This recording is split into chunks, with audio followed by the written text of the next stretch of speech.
Linda? Let's niki? Byageze bite? Linda? Sinabwiye umukobwa.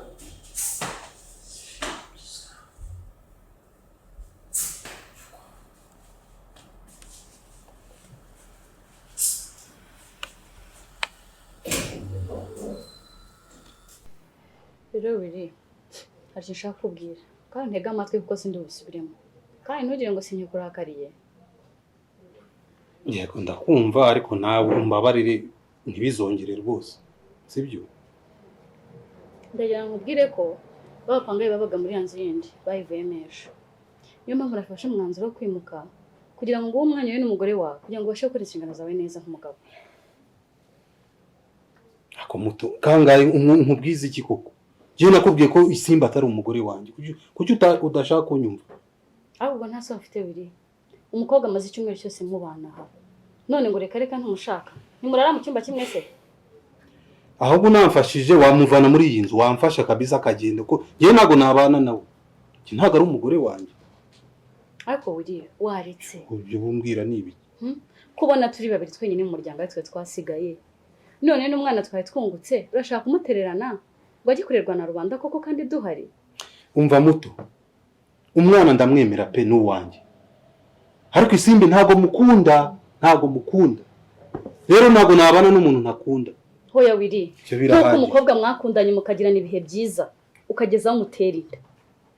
Emera urwaje nyine ubane nabyo. Urumva? Kandi nibyo nta bindi. Nta kiri ugomba kurenzaho mugomba kubana.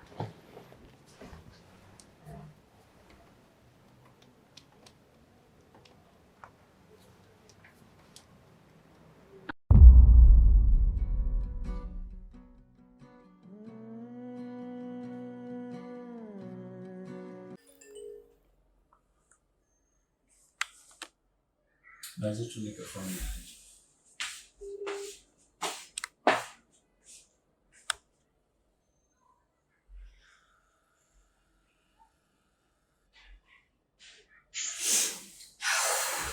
Shaka bitese.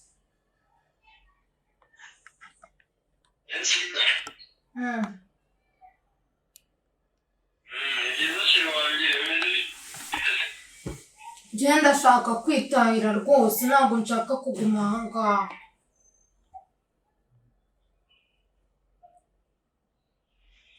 Shayangana ahubwo namenye ibyo uriya mutipe yagukoreye rwose. Ya mugenzi narabimenye ejo bundi ngo yaraguhemukiye kabisa wihangana. Nyine ngenda shaka kwitahira. Umutima hamwe Linda.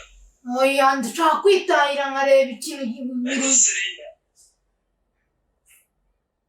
Niki se? Ariko se ubu ngubu urabona gutahana umuti w'ikibazo koko? Urabona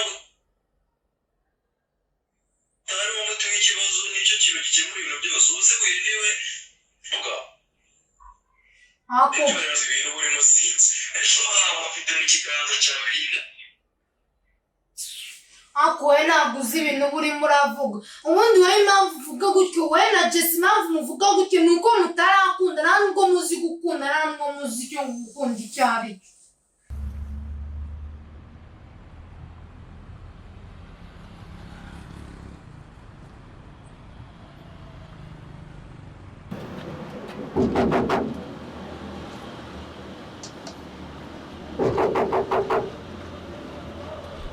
Seko mbona heze.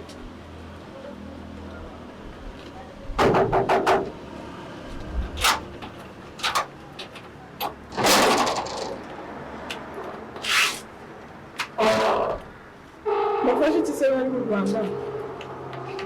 Akisi wagiye utuze ko mbona wagira ngo gutwikira wiri wagira ngo ni ugutsinda muri business washoye maya. Ubwo murifashe mu byo muvuye uje kumbwira izo disikuru ariko ndabona muje munashoreranye nk'inka bashoye kunywa amazi. Reka nkubwire rero amukora uko nguko uhora wigira ubigize ibintu birije ibiciro cyane uruzi uko nguko niko bazagufata bakajya he kujugunya imyanda bayimena urahazi byibura n'imyanda idufasha gukuramo gazi idufasha guteka nawe se we ibyo ngibyo nibyo bibakuye muvuye murashorerana muza mu rugo iwanjye kuhamo aha ni iwanjye bakora ni iwanjye mbiyame mumbwire ikibagenza ntibafashe vuba mfite byinshi byo gukora mu rugo rwanjye ntabwo ndi muramukora nk'aho mfashe imibare ndabona yarigize nk'aho ari diyama zivuye mu birombe ego akumva wagiye umenya agaciro bakubariza nawe ntazi iyo uvuye urifashije kumenya agaciro kanjye ngewe agaciro kanjye wowe agashirwa abamugira ari kwabira icyo duhereze staff yacu duhereze ibyo tugereza staff yacu n'ibyo twigendera ako muri icucu u Rwanda n'ukuri rufite ibibazo pe rufite no kwigisha abantu nk'abo ubu muri muramukora ku buryo muza muzamwe n'ingirwa staff reka nyibazane mfite byinshi byo gukora mu rugo ari kugira imyiryo ye ariko rwose umukobwa kutatuma yawe urugize ariko yagenze ndabona ko ahubwo uyu mukobwa wazeye ngo azaguma aha ngaha ngo agume nari igiki disipurine sagira ku rero hana dupaye hari no kwakira abashyitsi be no kugira gute ngo urugo yasaze mvagira kuba dukereza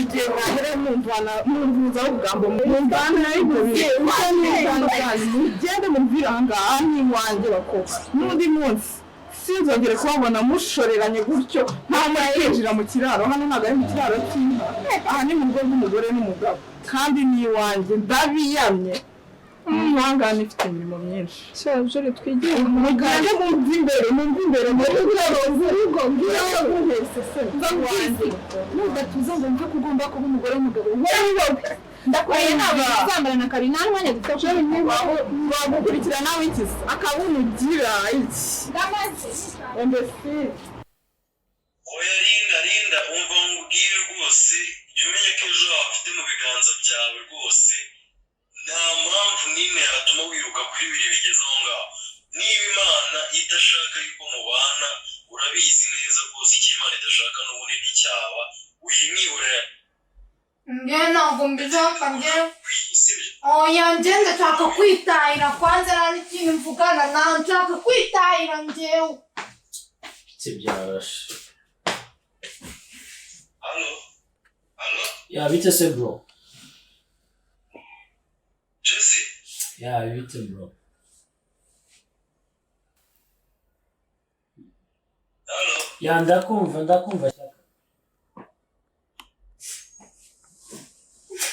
shaka rero ara ntabwo byoroshye kabisa afite ni process ndende nyine urabona kugira ngo abyumve yanabyakire ni ikibazo gikaze so ntabwo byoroshye kabisa halo ya shaka ndakumva turakomeza kugukomeza kumufashiriza ntacyo nzaba nguha ama updates y'ukuntu bimeze byose kandi wihangane bikomeza kugira ikibazo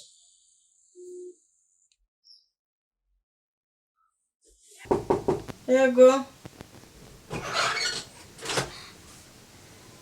ma ya matono rero ndayabuze gusa ariko muboneye agafanta tereka aho ngaho ese fanta niyo nagutumye kuko niko kabonetse ariko ugerageze urebe ko nako gashobora umeze ute se Linda se yahamagaye Linda yahamagaye Linda mama buriya iyo uri kuvuga ibyo bintu nanjye bitangira kumucanga rwose wajya umbabura ukareka kwihangayikisha kubera ibyo bintu Linda mwihurire ari kumwe na Jesse hariya ntacyo babaye nta kibazo bafite ariko shyaka oya ma umva nkubwira ibindi uri kumbwira cyakoze cyo muri iyi minsi mpamvu atari kuboneka bahugiye mu gushaka ibyangombwa bimwemerera kujya kwiga rero ibindi uri kuzana bituma ugenda ugira stress urabizi ko ufite ikibazo cy'umutima muganga ejo bundi yarakubwiye yuko ufite risque zo kuba wapfa isaha iyo ari yo yose kubera ukuntu umutima wawe kwiruka kandi nawe uri kugenda wongeraho stress mbaburira ibyo bintu byikura ntabwo se shyaka urareba ugasanga ndi umwana koko kuba wambeshya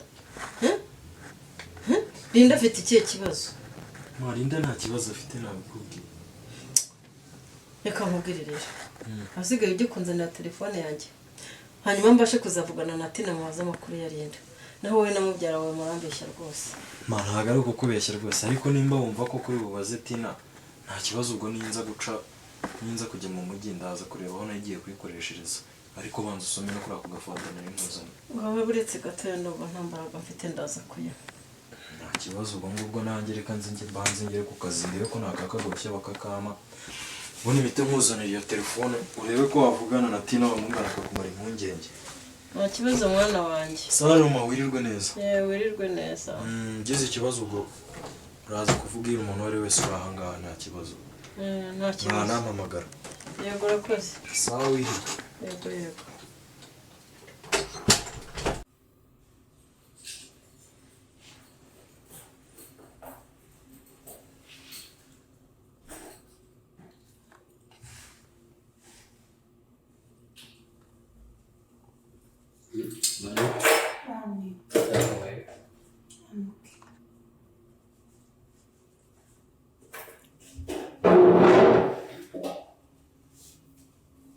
wasinziriye neza se?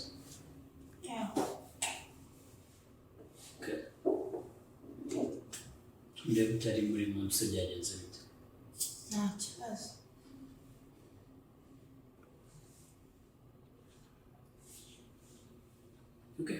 tangira urye rero tuve ku meza dushaka kugenda ku ishuri. Njye nta kibazo njye ndasigara ndakenywa.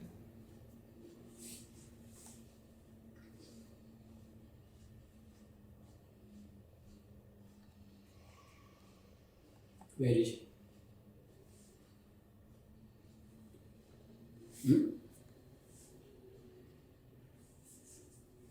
niye mpamvu ituma ndya nkagenda wowe ukarya nyuma niye mpamvu? nyine iryo nasi se ugiye ku ishuri njye ntaho ngiye iryo. kuba ngiye ku ishuri se bivuze ko ndya wowe ukarya nyuma? ntabwo nshaka. ese kuki wabiteguye niba utabishaka? ndabirya nibishaka. ase urumva uzahora muri ibyo byawe buri kanya wiri wanga kurya byose wabigize intambara urumva ari byo uzagumamo ibyo byabiri? nimba wiriye nakwanze nimba byikuremo tangira ubundi buzima. uri hano kwiga ntabwo uri hano guhora muri ibyo by'agahinda uhora ucecetse wanga kurya ibintu nk'ibyo ngibyo. ubwo niwanga kurya se biri arababara birera biki ko biri ntacyo ari bube nta nubwo birabizi ko urimo kurya cyangwa utarimo kurya ubuzima bwe buriho burakomeza arishimye afite ibyishimo bye we kucyumva ko utakomeza ubuzima bwawe ngo nawe wishime. You have to forget and concentrate on your studies. You're here to study. Make sure you concentrate on your studies. That's what matters for now. byabiri byibagirwe tangira ubundi buzima n'abandi bazaza nk'uko biri yaje nimba yaranakwanze kandi nimba ari we n'ubundi azagaruka cyo byikuremo.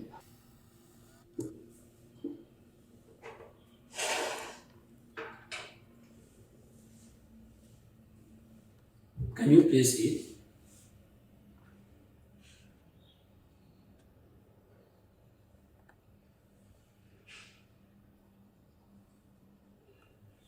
none ibyo byabiri bizarangira ryari? uzarya abiri ariko bigenze bite?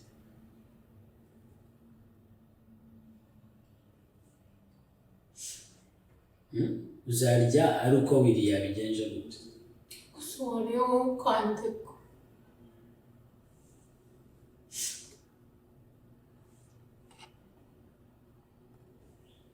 none ntabwo uzarya uzahora mu marira buri kanya ubyukurira urarurira wirigurira kubera biri.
wigeze uvugana na Shaka si uyu munsi?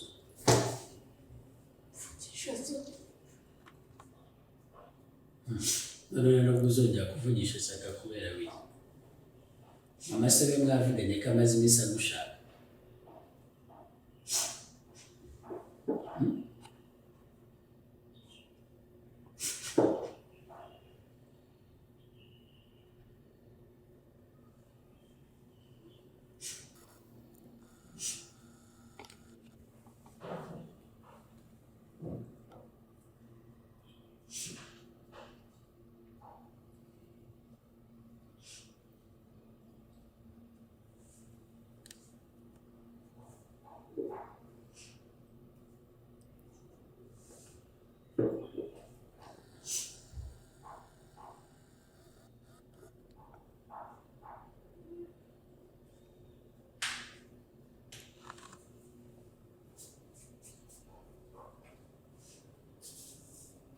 Byibura se wariyeho gakiriya byibuze ukarya gake ukananywa n'icyayi gikeya.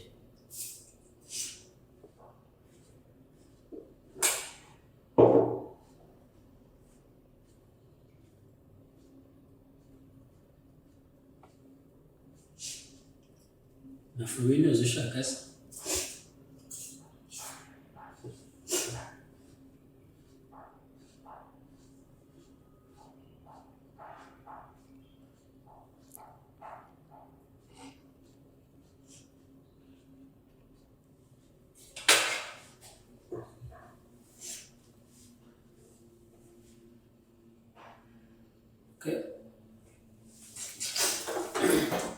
Sasa rero uze kwitegura ndashaka hari ahantu ushaka kuza kukujyana nimugoroba witegure byarangiza tuze kujyana. Ntaho nshaka kujya. Kubera iki? Niyo mpamvu ituma uvuga ko ntashaka kujya? Ntaho nshaka kujya nyine. Ni iyihe mpamvu ntashaka kujya? Niyo mpamvu? What's the reason? You have any reason of you saying you don't want to go anywhere?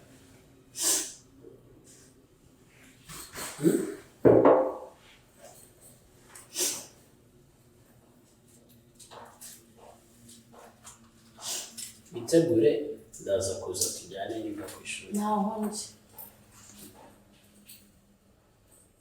Kugira ngo wamatirize.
So ibite byawe uzi dusakuriza amajoro yose ko wagiye ibirara bikaza ejo urambonamo wiri se urabona ndi biri njyewe cyangwa wijire mu nzu injira hano bya biri se hano uramubona hano biri urititesha hano biri ari wowe wabona cyangwa urimo usakuriza abaturanyi barashaka kwiryamira ububazo usakuza gusa gufatira inkweto se ndi umukozi wawe wagiye utazibona mwiri wanje iyo zisigaye aho wagiye mu kabari se asundi bazanye na biri hano kuba uvuga ubugoryi gusa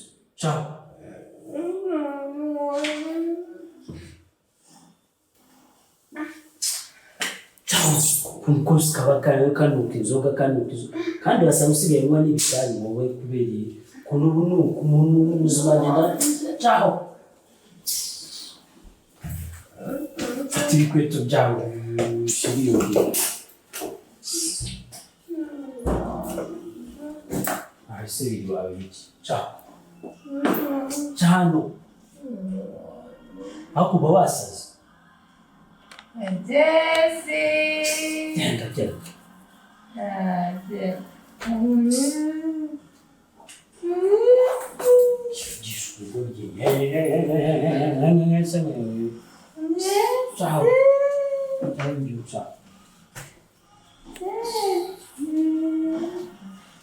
unyariza mu biki wowe bikanyariza ureba n'imbwa yawe ukinisha ahantu hose njye si n'imbwa ugenda ukinisha mu muhanda hose aho uboneye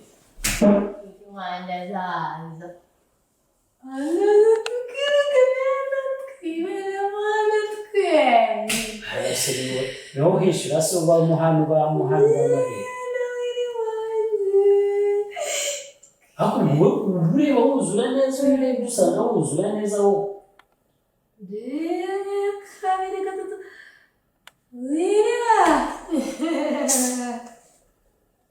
cyokora wabaye rwose gusa nibaza n'impamvu mama arimo kohereza amafaranga yishyura school fees yabiretse ugataha tukabimenya ntiwaratashye uri waratunaniye uri umusinzi ako uvuga se nabuze umunsi n'umwe gutya uzavuga ikintu kiri mu bwenge uvuga umugore gusa biri se biri hano warabona mu bwenge bigeze uzanamo na biri hano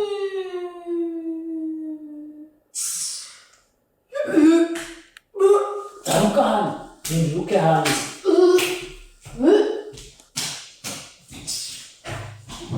ndibaza ibishobora ubundi iyo usigara mu cyaro ukagumayo waje uza gukora iki ntushoboye kwiga birirwa mu kabari gusa ngo wiri se waje kwiga biri wowe ibintu byose nzabishobora cyangwa uzabibwire mama wawe uve hano utahe usubire cyangwa ujye mu kigo